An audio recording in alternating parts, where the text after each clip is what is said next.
All right, there we go. I am live on Instagram. I am live on TikTok. Hello. And I am live on a few other things. So, welcome to everyone who is joining. Happy New Year. My name is Hadass, and I am a life coach and a wellness advocate. And I am interested in health and in affiliate marketing. Those are two things that I spend my time on specifically. So I wanted to talk tonight about free to be me in 2023. What does that mean? So let's talk about some authenticity because that's really what it's about. And it's a privilege to be able to be authentic. So I just want to say, if you are joining me live, if you're watching on the replay, say hello, tell me where you're coming in from. And we're going to talk about the privilege of being allowed to be yourself. And this, sorry, Instagram just having a bit of a issue here, getting you set up properly. There we go. That should work. So, why am I saying that it's a privilege to be able to be yourself? Because I've just been reading a book. I don't have it with me. I left it downstairs. Oh well. Called Queer Silence. It's by a person called J. Logan Smilges. I believe that's actually their real name. And they're a professor of in the English department at the University of British Columbia. And this book it's quite a dense book. It's about rhetoric and about language and about talking. And it's interesting because it talks about the power of silence. And particularly it's talking about queer silence because the writer is a queer person and also a disabled person. And they are kind of looking at the, no, I do not wish to go live with other people. Sorry, TikTok. But there's in this book, the author is trying to find intersections between disabled silence and queer silence, and there's always issues that, for example, people who are under racial oppression, various kinds of intersectionality, and it's very interesting because they're talking about. So the power of silence is basically if you're in a situation where you cannot, for whatever reason, speak authentically, be yourself. And they actually start the book with a description of how when they were 16 years old, they got sent to conversion therapy because they were gay, living in a small town in the Midwest, I believe, and or maybe in the South. I don't know. No, they live in California.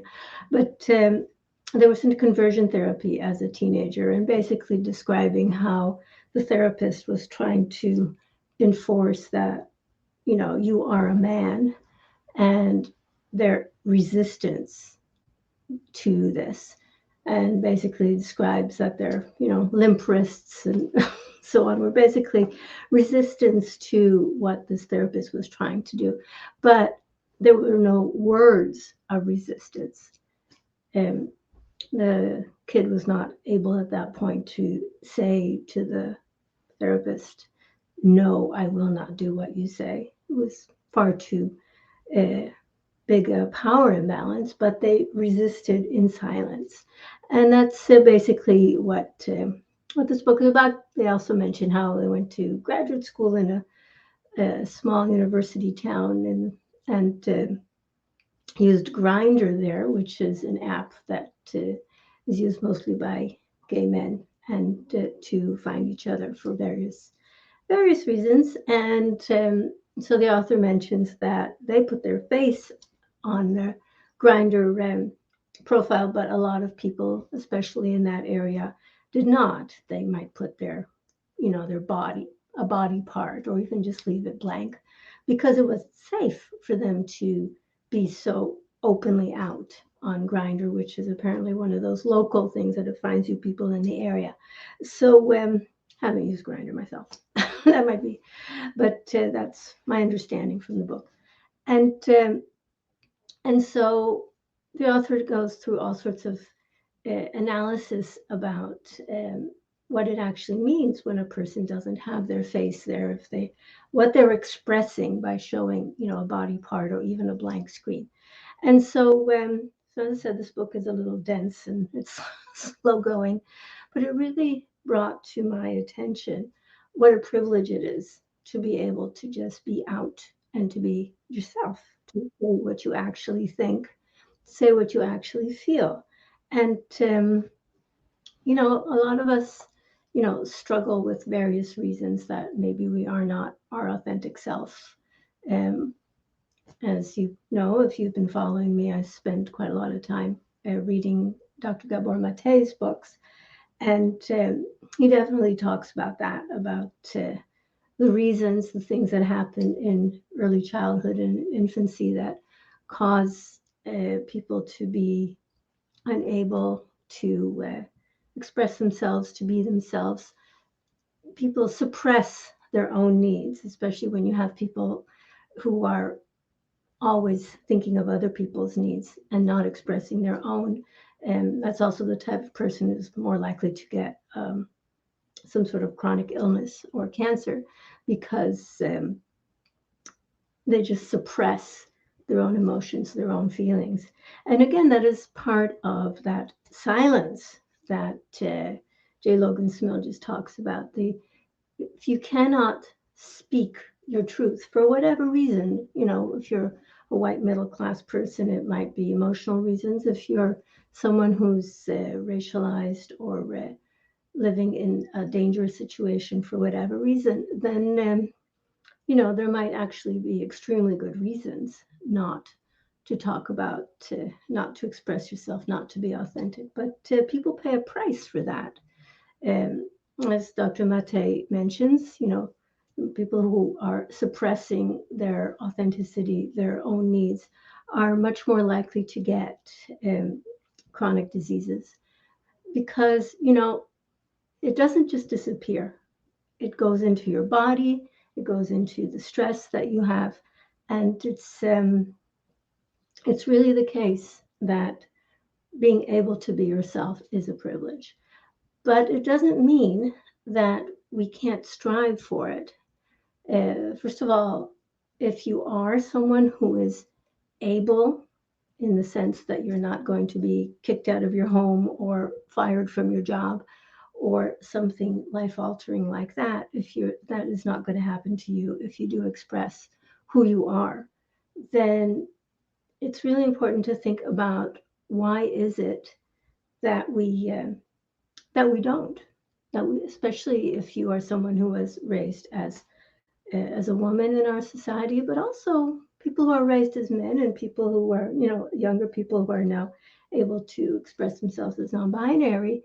It is it's not encouraged to express yourself uh, frankly and honestly. And certainly for a lot of this stupid business that's been happening with Andrew Tate, for example. A lot of young men find him really attractive, and they model themselves on him, because it is really the only emotion that is acceptable for men in many situations is anger.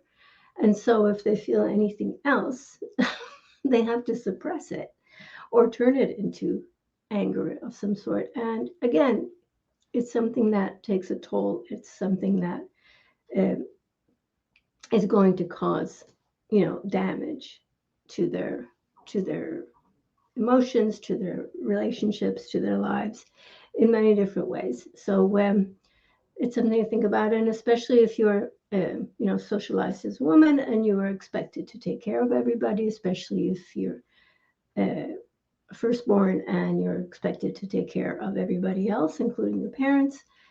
Kids who grow up, thinking they're responsible for their parents, it's can be a um, really hard for people to express themselves authentically. And so I wanted to talk about that a little bit, because it's really something that struck me that, I'm seeing all over Instagram right now where I will be, people making resolutions all over the place.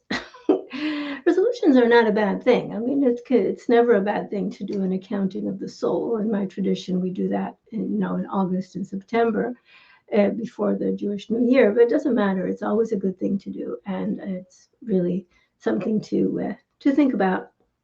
Is just to take a little time to do that accounting of the soul, to think about what you want the new year to be about, what you want it to be like, what you want to achieve, things that you want to let go of, maybe.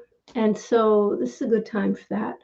And I'm seeing, like, as I say, all over Instagram and other places in social media, I am seeing people talking about authenticity. That's kind of the buzzword for the mid 2020s, if you will. And, I think maybe in the aftermath of the pandemic, and especially in the beginning when people were home and actually had an opportunity to think for a little bit, and people who realized that they didn't like who they were presenting to the world, and then it's like, okay, I am going to be the real me. And that can sometimes it sometimes needs to be negotiated a little delicately, because once you've developed a life, and maybe you have a spouse, and maybe there are innocent bystanders involved, you need to be a little careful, because sometimes people will just up and run away and leave their obligations behind and cause damage in their wake. And that's not what I mean by doing the accounting of the soul, and thinking about who you want to be. But which is, like I said, is all over social media this time of year. Who do you want to be? Who are you going to be? What is 2023 going to be about? And it's become a whole thing, a whole industry, if you will. There's a lot of coaches out there putting out all sorts of stuff. And, it can be very helpful. I've done some of these things, some of these courses, some of these things. Hello, Midrashic artist. What a lovely name. And people, it's important to take the time and to do your accounting of the soul and to figure it out. But you also have to realize that, was it said, wherever you go, there you are? There's a lot of people who run away from situations, and then they recreate the situation again and again and again. And, they'll be like, why do I attract these situations? Well, it's because your situations are being created by who you are. And yes, I know there's systemic stuff and this and that, but within that structure, and if people find themselves in repeating situations, it's, they what is the common denominator in that case? So what I'm trying to say is, it's important to do some thinking, to talk about being authentic. But it's important to realize that, first of all, not everybody has the privilege of being able to just speak their truth in their situation. They might be in a situation where it's not safe. They might be in a situation where they still need to do a lot of work on themselves to be able to express this. Maybe they have done such a great job of repressing and suppressing their feelings over the years that they cannot do it, at least not without causing a lot of damage all around them. And maybe sometimes that damage is necessary, but it's important to realize that, especially when children are involved, it might be worth trying to find ways to work things out, so that minimizing the damage. So, what am I trying to convey with this video? Basically, and is this about pronouns? Sorry, just see a question there on TikTok. Well, my pronouns are she, they, and other people's pronouns are always welcome. I'm a big fan of pronouns. So that kind of puts me in a certain area, and that is, I am very happy authentically to be there.